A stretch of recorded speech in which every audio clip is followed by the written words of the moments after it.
Hey now, today we're going to take a look at, okay, get ready for this, the DC Comics deck building game Rivals Batman vs. Joker. They just do not know how to make a wieldy title over there at Cryptozoic. Now, this is one of Cryptozoic's Cerberus engine deck building games. I think I've reviewed like every major product in the DC Comics deck building game line. It's a game I like quite a bit with all of its different sets, some better than others. And I've also reviewed other games in the Cerberus line, Naruto, Street Fighter, and I all like them to varying degrees, but I like them quite a bit. This is also that same engine, and it plays almost exactly the same as the other DC Comics deck builders, with just a couple of differences. Obviously, this is two-player only, at least using it out of this set, although you can integrate some of the main deck cards into the other DC Comics sets, or presumably the other Cerberus engine sets, as a matter of fact.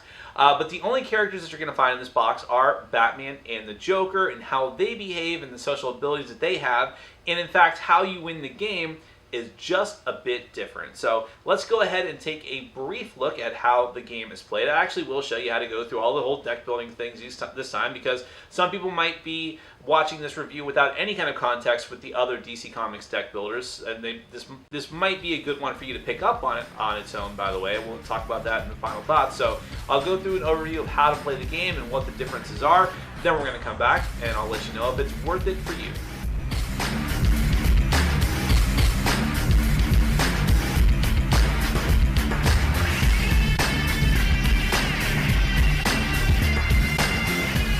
Alright, I'm going to give you a quick rundown of the DC Comics deck building game Rivals Batman vs. Joker game, the game with a very unwieldy title.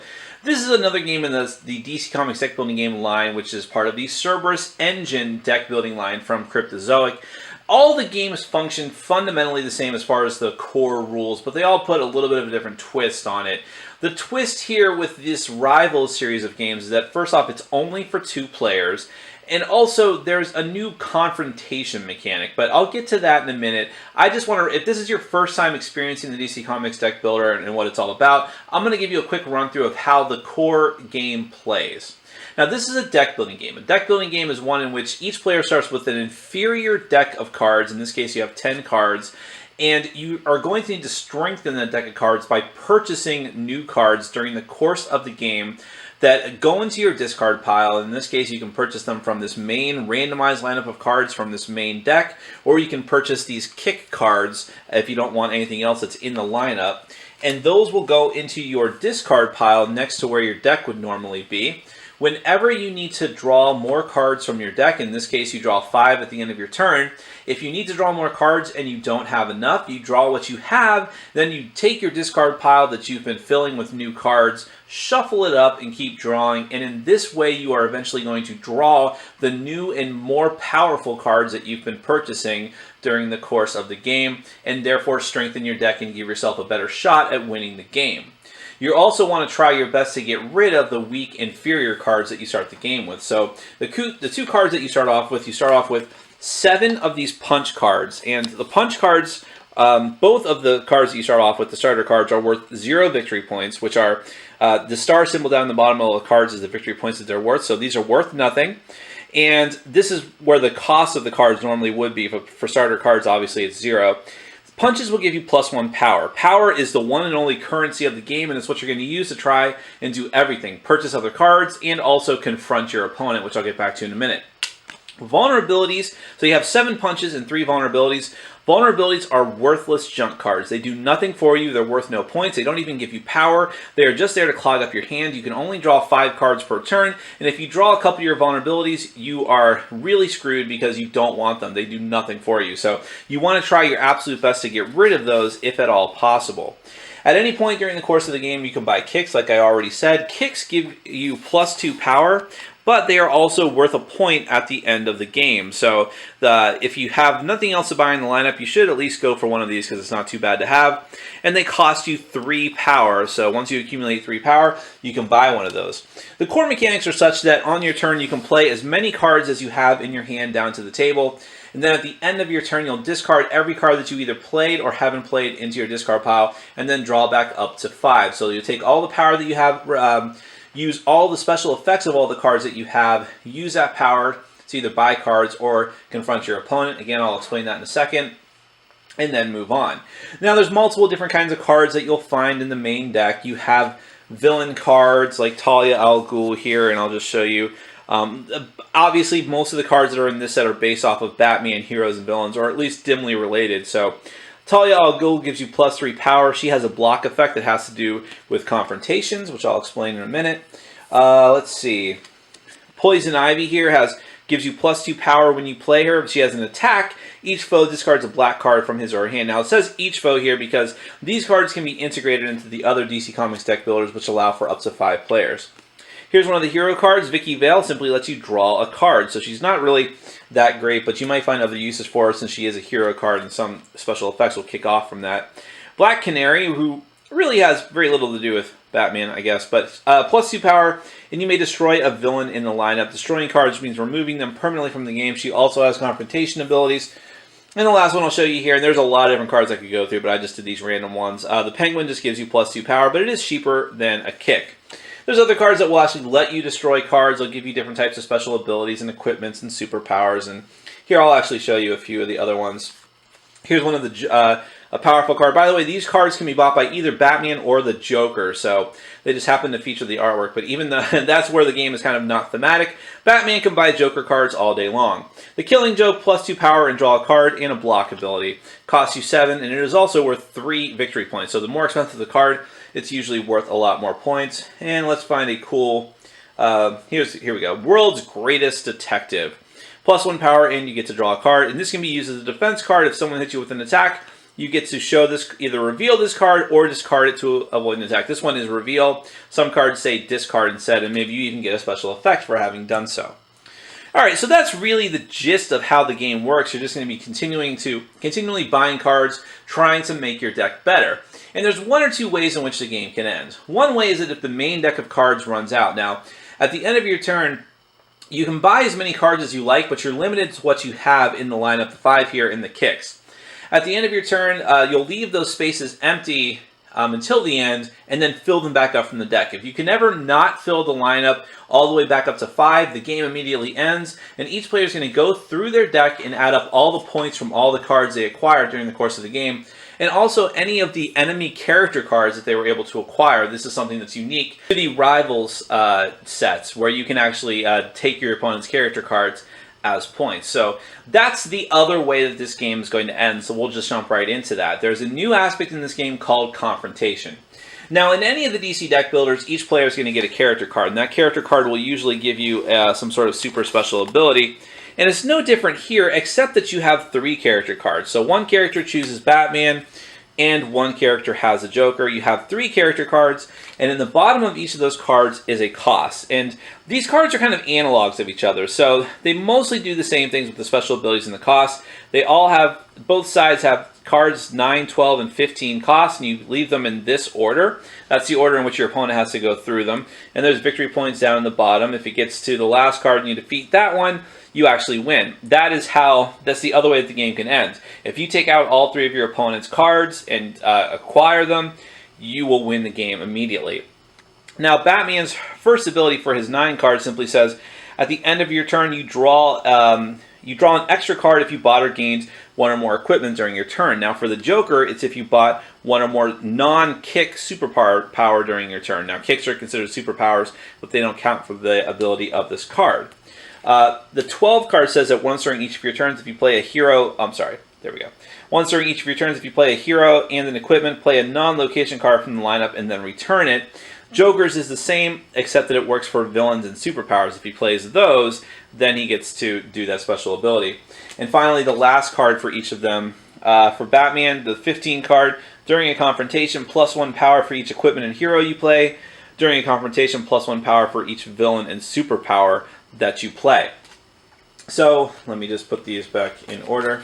Okay, now it's reset. So how this works is that at the start of your turn, instead of taking your normal turn where you'll play all your cards and try to accrue power and buy some cards from the lineup or whatever you want to do and use card special effects, you can declare a confrontation. You can say right at the beginning, before you play a single card, I am declaring a confrontation. I'm going to try to take out one of your character cards. At that point, you do play cards as normal. You try to accrue as much power as you can. You can use their special effects. You can make attacks, all this different stuff. The only thing you can't do is buy cards from the lineup or kicks. You cannot do that if you've declared a confrontation. The only thing all of your power can go towards is trying to take out one of your opponent's character cards, whichever one is on the top of the stack. After you have played every single card that you want to play, and some of the cards will actually affect confrontation. It might say, during a confrontation, you get to draw an extra card. During a confrontation, your opponent must discard a card, things like this. Once you have said, okay, I am done playing cards, now your opponent has a chance to use some of these cards that have effects like block. It might say, discard this card, add +3 to your cost. Discard this card and add a +2 or whatever it might be. Some location cards even say, while this location is in play, location cards being cards that stay out and play after you play them instead of going to your discard pile at the end. But while this location is in play, you get +1 power during a confrontation, or it's +1 to your costs during a confrontation. So it's harder for your opponent to take you out. But once the attacker has played every single card, the opponent can respond. If the opponent can make his cost higher than what the attacker has, then the attack is thwarted and nothing happens. The attacker gets nothing this turn, no buys, unsuccessful confrontation, the game goes on. But if the attacker can beat the number, tie the number, or beat the number, then, because it is just a cost, consider it like you're just purchasing the character card, then your opponent, you get to take one of the character cards, you get that many points at the end of the game, or if you can do that 3 times, you'll just win outright. That is the big difference between this set and the future rival sets as opposed to the original DC Comics deck builder. You can possibly win via points, but it is more likely that you will win by simply decimating your opponent. Batman versus the Joker, Rumble of all ages, that doesn't even make sense. Let's just go to my final thoughts. Alright, so I like the DC Comics deck building game, that's not a secret, and so I like this game. And that's kind of the thing here, is that this is exactly like the DC Comics deck builder. You do have the confrontation mechanic, and that is different, but really what that is sort of an artificial way to decrease the length of time it takes to play the game with 2 players. That's essentially what it is. Instead of mowing through a stack of supervillains or going through the main deck of cards, which in the normal DC Comics deck building game would be about, what, 2 to 3 times bigger than what's here in the Rivals set. Instead of those 2 ways, which can prolong the game out to, I've played games of the DC deck builder with 4 or 5 players that last for a couple of hours, just because of people taking too long to think and having and not going through the villains fast enough, or going through the main deck fast enough. Either way, that's not going to happen here. This is a very, very fast game, and you'll be done with it in 20, 30 minutes, depending on how well one player does. It is strictly in your face, go for your opponent's jugular as fast as you possibly can. And that is the strong point here if you are already familiar with the DC Comics deck builders. The fast pace of this one is a nice change of pace, and it does lead to just a bit more strategy, and you have to refine your strategy, because as your opponent mows through your cards, you're like, oh, that's quite a bummer, but now I get more powerful abilities. Can I come back from this? And as it turns out, no, you usually can't. I've played this several times now with different people, and it seems like every time it's usually a blowout victory. And I'm currently undefeated in this. Not that I'm that great at deck builders, even though I love them so much, but that's kind of what could happen. I could easily have seen it going the other way. Of course, it's a deck builder, so it's very random. But in this one particularly, you can just get an unstoppable assortment of cards that are just going to plunge you right through the heart of your opponent. The main strategy here is, when are you going to make that pivotal turn and go for your opponent with the confrontation? I can tell you that if you only wait for the turns when you know for sure that you can make that assault, you are not going to win the game. You need to take turns that are a risk, where you have your opening hand of cards, your opponent's on his second character card, which is 12, I think, and you look at your hand and you've only got 8 or 9. But you have a couple cards that might let you draw cards. Confront. Otherwise, you are not going to win. That, I think, is the main strategy to this game. It sounds like I'm probably being a little bit cynical here in the way that I'm talking. And I am a little bit. I like this a lot. Actually was surprised at how much I like it. But it is really just the DC deck builder. Aside from that confrontation mechanic, there's nothing strikingly different here. to the point where, I got it because I'm a reviewer and I do like the game and I'm kind of collecting them to some degree at this point, so it was kind of a no-brainer for me. But if I was telling someone who was new to the game and they said, hey, I heard that there's this 2-player version of the DC Deck Builder, I haven't gotten any of the DC Deck Builders yet, I should probably go for this one, right? Because I mainly just play with my partner, or I play just with certain friends. We're the only two that we ever play games with each other with. This probably is the no-brainer, right? I'd say no. Go for the base set, Heroes Unite, or Forever Evil, because whichever one has the heroes and villains that you like. Because I don't think there's enough differences in this set to not want to just spend a little extra money. It's not that expensive a game, and get a ton of cards and a much more variety in the cards that you have and more characters to choose from. I like the confrontation mechanic, but it is not a deal breaker here.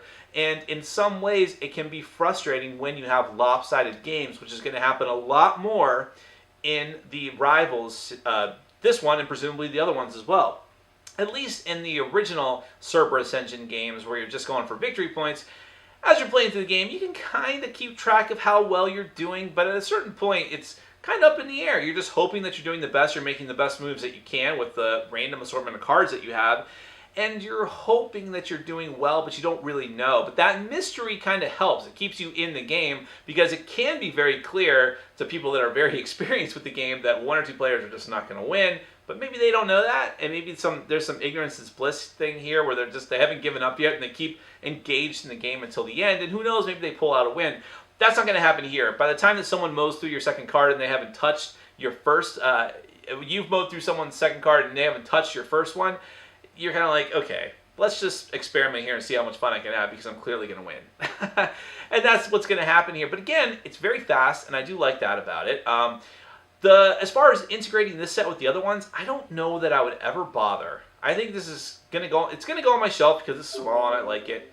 I think that I will always just play this as a 2-player game and not integrate it with the others, because the cards and villains that are in here feel like watered down versions of the other set's cards. Like Clayface and the Riddler are way weaker here and not as interesting to me. There's not as much card destruction in this set. Some of the like uber superpower and equipment cards are really cool, but probably not enough to mix them in with the other sets. I think, and some cards are really only just for confrontation. Now, I would love to see confrontation mixed in with the other sets on a much grander scale. Give every hero and villain, like superhero and supervillain card, the ability to be confronted. Give them all multiple versions. I think that'd be great. I think that would be an interesting way to end one of the normal games of the DC Comics Deck Builder. You can go for victory points, but if someone just says, man, screw this, I'm killing you, then, I mean, it's already a themeless game, essentially. So it totally makes sense to me that the Flash is just going to go ahead and beat the crap out of one of the other superheroes, because I just want to end this. So there's fun to be had here. I don't think this is essential. I think that if you really just want something fast, cheap, and 2 players, it's an option, but I would still go for one of the bigger sets. I really would. But if you just if you're like me and you love all the games, you just want a different experience, yeah, okay, try it out. It's not too expensive, and I am eager to see if they can maybe change it up and do some more interesting things with the other Rivals sets that inevitably will come out. That is the DC Comics deck building game Rivals Batman vs. Joker from Cryptozoic Entertainment.